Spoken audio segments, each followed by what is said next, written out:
everyone, and welcome to MeKo's next webinar in our series about different materials.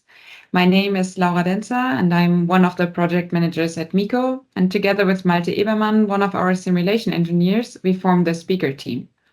Today, we will focus on a special service we offer for medical devices, the different use cases of finite element analysis during the process development. First, I will give you some practical information for the next 30 to 45 minutes. Let's have a look at today's agenda. First, I will give you a short overview of our company and the general production process of medical devices. And then Malte will focus on our principal topic, how we use simulation during our processes and what we offer you, our customers, for your projects and components. At the end, we will have the Q&A period. All right, so for the next 5 minutes, I will give you a short overview of MeKo MedTech. On the left, you have a picture of our very beginning. Clemens Meyer-Kobbe started the company in a garage as a one-man job shop. This is also the place where the stent manufacturing started, with laser cutting the first stainless steel stents in 1995. Actually, we didn't even know that it was a stent. A few years later, stents made out of nitinol and a variety of other medical components like heart valve frames, retrievers, and hypotubes also joined our production portfolio. So that actually the company moved to its current place in 1997 and evolved to a bit complex over the past 25 years. During those 25 years, also the regulatory landscape developed further so that we got several ISO certifications and the FDA approval to offer the best possible service for medical components. We are a globally active company and love to start our common journey in the development phase so that we're able to share our experience with you from the beginning, hopefully resulting in a long-term relationship from which both sides can benefit. And our team of 400 plus professionals is ready to support your challenging process needs. Everyone is dedicated to high precision demands for laser material processing and also the associated post-processes. But you may be wondering what actually happens in the background after we receive a request for a component from you. Let's go through the general production process, which actually most of the devices we produce follow. The first step is the laser cutting. We also offer laser drilling and laser welding, and in all those processes, we perform an in-process quality control, which allows us to achieve a superior dimensional accuracy. As a following step, we are able to heat treat or shape set your medical device, and a lot of medical devices need to be electropolished afterwards. Our machines allow us a widely adjustable range of material removal. For the subsequent passivation, we use an automated cleaning line to reach consistent results and to enhance the biocompatibility of the components. Finally, each implant needs to pass quality control, and we perform a 100% visual inspection here and own several different automatic microscopes for further controls. And in general, with our comprehensive material experience and usage of serial production machines for both prototypes and serial production, we provide full flexibility for your device.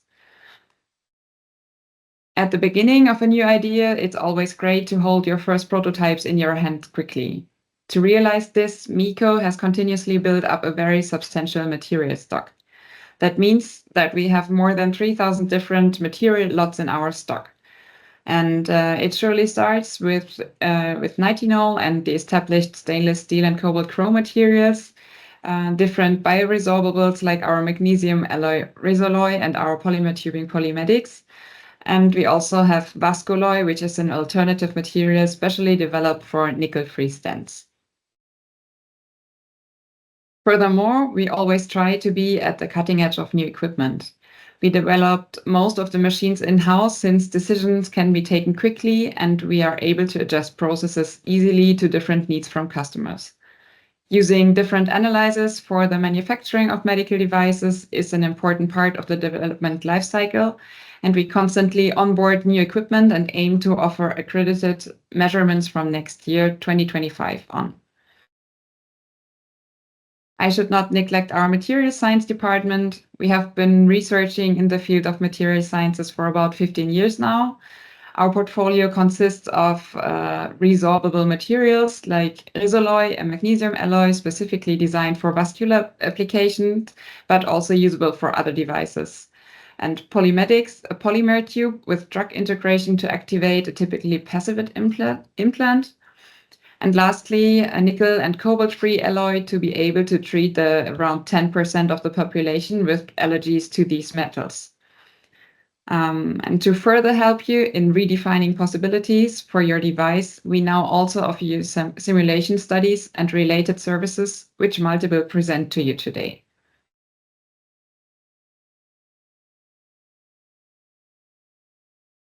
Yeah, thank you, Laura, for the introduction. As Laura said, my name is Malte Ebermann, and as a simulation engineer, I am with MeKo for almost 2 years now. I'm delighted to see so many people here who are interested in enhancing their development process with the use of FEA. In the following, I will show a couple of different use cases. These use cases will only present a small part of what is possible with the FEM and should serve you as an inspiration. During the presentation, you will have the opportunity to ask questions, and at the end, we will have the time to answer them. And of course, I would be happy to discuss your individual use case personally afterwards. On the following slides, I want to show you how the use of FEA can enhance your medical device development process. Therefore, I give you a short introduction of how the FEM works and what results we can expect from it. And the second step is the implementation of an FEA in your development process. And I show you where your benefits are going to be. A big part as contract manufacturer is the knowledge of the material properties using in an FEA. Therefore, I want to show you how we can use this knowledge to get the best out of the FEA. And in the third part, as I said, I want to show you some applications for the FEA during the device lifecycle. Laura showed us a variety of different components we manufacture here at MeKo, and we also saw the selection of different material options available. Technically, it's possible to do simulations with all of the here shown. So when I show you examples of different use cases, it's most likely that we can do something similar with your device and material as well. In the following, I will show you primarily examples of devices made from nitinol, but almost all of it transfers to the other materials too. And during the device development phase, many different aspects need to be considered. FEA is a great tool to tackle various problems. And if we look at the device life cycle from our manufacturer's perspective, we obviously see a lot of potential for the use of FEA supporting the various steps along the production process. If it's optimizing or even getting a cutting file as an input for the manufacturing process, or the selection of the appropriate material and tube. Big potential lies in the shape setting process, where the use of FEA allowable deformations factors can be calculated to prevent material damages and device failure during or after the manufacturing process.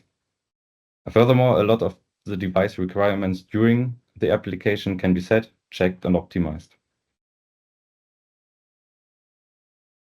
As you have seen, there are many possibilities to use the FEA to enhance your development process. When you start early in the design phase, the FEA will help to identify problems that would usually occur much later in the design process. This prevents time-consuming iterations and a lot less need for physical prototypes. Imagine you have a design freeze after a lot of testing and are halfway in the fatigue testing, only to find out there are major problems and the device is failing the fatigue test. Down the line, consider the FEA will save you time, which eventually leads to an earlier market launch. Okay, now that we know why and when we need to use the FEA, I want to get a little bit into the theory of finite element method. By saying a little bit, I really mean a little bit. I don't want to go into details. Instead, show you with one example what ingenious concept hides behind it. And what makes FEM such a strong tool. A common engineering element is a bending pin, which you can see on the left. For that, we have an analytical solution to calculate the displacement at the tip when loaded with the external force. But with the growing complexity, of our part, an analytical solution can't be obtained. With the FEM, we discretize the beam in a finite number of elements, as shown in the middle box. Each element has a certain stiffness, and all elements together are defining the stiffness of the whole part. With that, we can calculate the displacement. And in the case of our beam, we get the same results as with the analytical solution. Now, the big benefit of the FEM and the reason why it's so powerful is that we can discretize any part with a given complexity and calculate values like strains and stresses. Depending on our goals, we can obtain a lot of different results, which we can compare, for example, to allowable material limits. In addition to that, the deformed shape be of interest to use for follow-up analysis or even for marketing purposes. And a general finite element analysis could look like this. In the center, we see the FE method itself, and to fulfill an FEA, we need a set of various input data. The input data we need is dependent on the results we are aiming for. But in general, a good start is to have the geometry of the part or the assembly, enough knowledge of the application to define a reasonable set of boundary conditions, and also the material properties that match the used material are important. And as I said, we need to know what the goal of the FEA is to make sure we get the target results. And for the input data, I can say that the quality of the data has impact on the results we are getting out of it. So the better the data we have, the better are the results. Or in other words, for the FEA applies garbage in, garbage out. But for a meaningful FEA, we can't just put some input data in, do the FEM, and have our desired results. We need to interpret our results and check if they are plausible.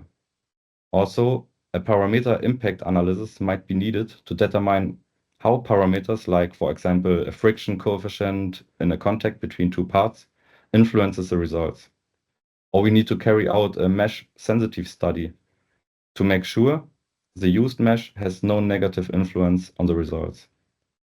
And one step up could be the validation of the FE model based on physical tests to verify the quality of the results.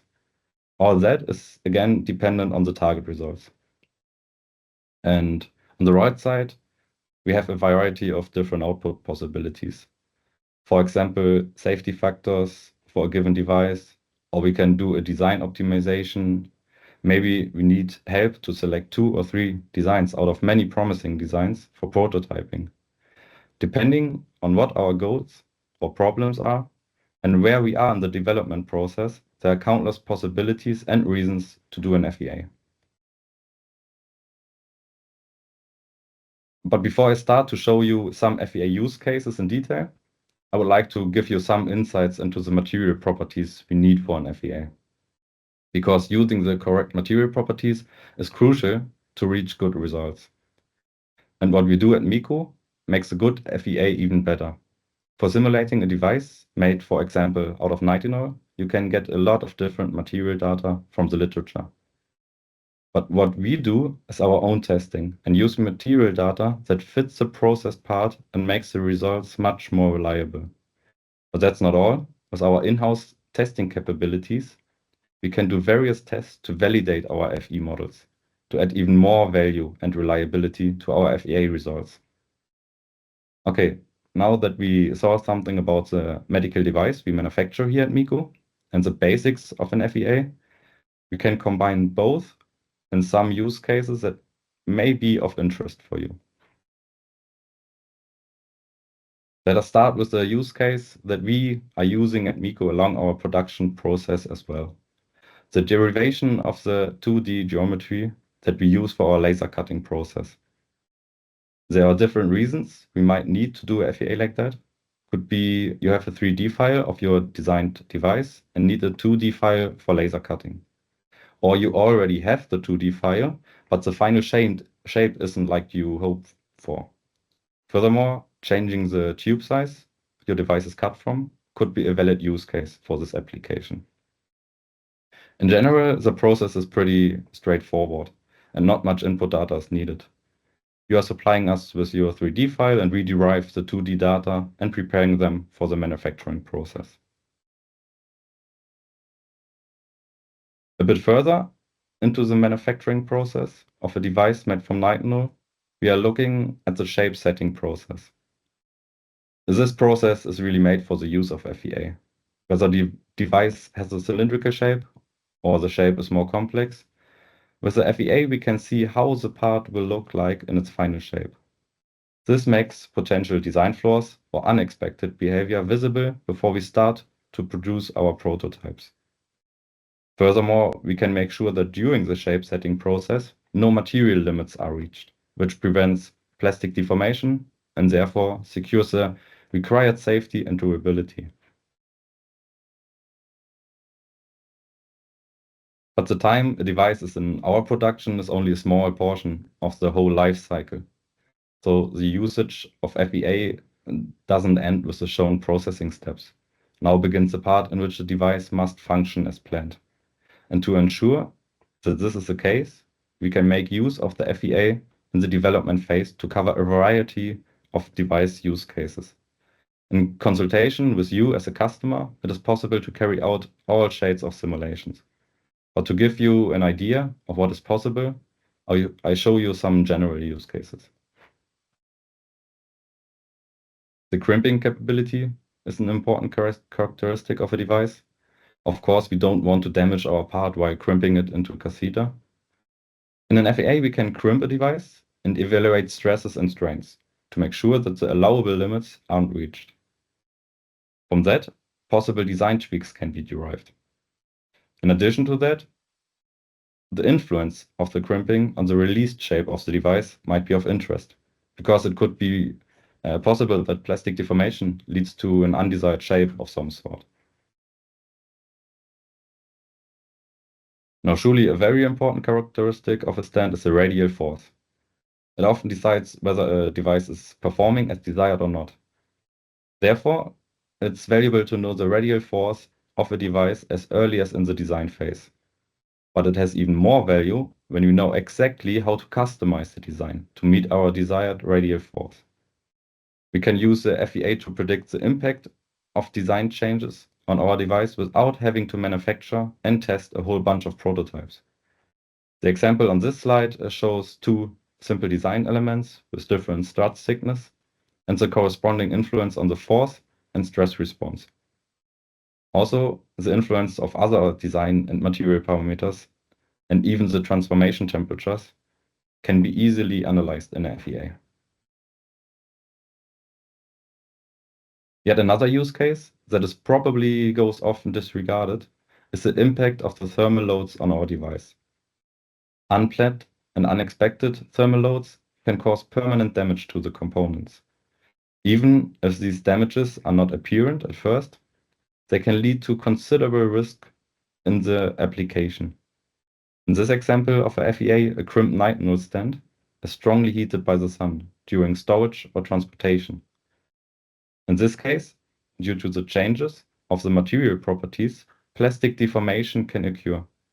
To prevent this, a maximal allowable temperature can be defined, and with making sure that this temperature is not exceeded, usability and safety of the device will be secured. The deployment is crucial for correct placement and functionality. A lot of things can go wrong when a stand is deployed. It is possible that the stand doesn't fully expand because of plastic deformation along the loading history, which could lead to migration or not enough coverage. It's also possible that the stand is overexpanded or deformed due to a curvature or a severely narrowed area in the vessel. In the worst case, this leads to fracture of the stand. On the other hand, the stand can damage the vessel due to an uneven expansion or too much radial force. We can minimize the risk that any of that happened by carrying out a FEA that includes the deployment procedure. Of course, this is possible for deployment of self-expanding stands and balloon expandable stands. With the results, we can optimize the release mechanism and prevent aforementioned problems. After the use cases concerning the manufacturing process, thermal loading during storage and transportation, and the deployment of a stand, we reach the use case that probably accounts for the most of the stent's lifetime, the durability. And due to blood flow and pulsation pressure of the arteries, the device is permanently exposed to cyclic loads. If the resulting stresses are too high, it can lead to material fatigue and long-term failure. So it is also an important use case for the FEA. Starting with a cyclic load simulation, we model the repeated loads caused by the heartbeat over the lifetime of the stent. After that, we can investigate the stress and strain distribution in the stent under realistic physiological conditions. In the post-process, we do fatigue analysis in order to identify critical areas that could potentially fail. And as a result, you can optimize the stent design to maximize fatigue strength and minimize the risk of fatigue and long-term failure. This helps to extend the lifetime of the stent and reduce the risk of reinterventions. When we do the post-processing with our FEA results to carry out the fatigue analysis, we need fatigue data. It is possible to get data from the literature, or you can do your own testing. In this example, a study with a diamond-shaped specimen is carried out to get fatigue data for a new material. With this material-specific fatigue data, we can calculate reliable safety factors for a device, or we can narrow down the scope of physical fatigue tests by determining worst-case scenarios for sizing and loads. For every different purpose, there is a different grade of material that is suitable. Either the material can be adjusted to our design, or even in a degree, the design can be adjusted to the material. With the FEA, it isn't just trial and error, but we can put numbers on it to help with the choice. And because such a study can take a lot of time and effort, it is important to start as early as possible in the device development process. More advanced would be to account for material irregularities, like non-metallic inclusions or surface defects. When we design a device in CAD, for example, we always see the ideal shape and the perfect material condition. But in reality, this mostly looks different. There are a lot of different imperfections in connection with a component, like, for example, manufacturing tolerances, handling situations, or different material grades. Often they are small and manageable, but sometimes they need to be addressed. The question, if an anomaly has a negative influence on the durability, can be addressed with a FEA. But also the other way around, a FEA can be used to find the cause for a given problem with already established devices. In addition to cyclic loads, stents are also exposed to singular or short-term load cases that can occur during or shortly after deployment and affect the structural integrity. Events like that could be a vascular spasm, the sudden and intense contraction of the artery, can lead to short-term high stresses on the stent. Also, acute compression due to strongly curved or narrowed vessels or bending in joint areas can put high stresses on the stent.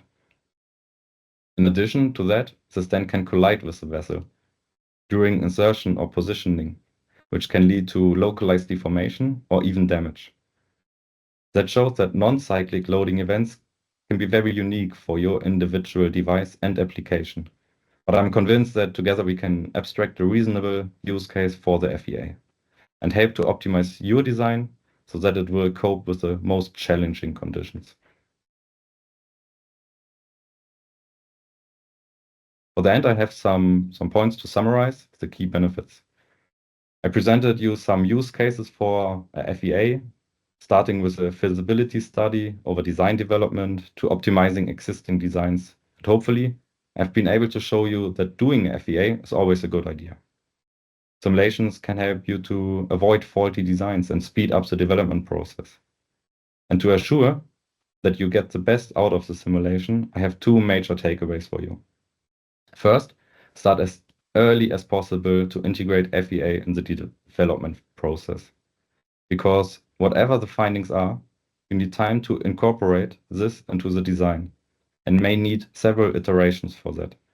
It could be too late to start with the FEA after several iterations of prototypes just to find out that there are flaws in the design that needed to be addressed before you can move on to the already next development phase.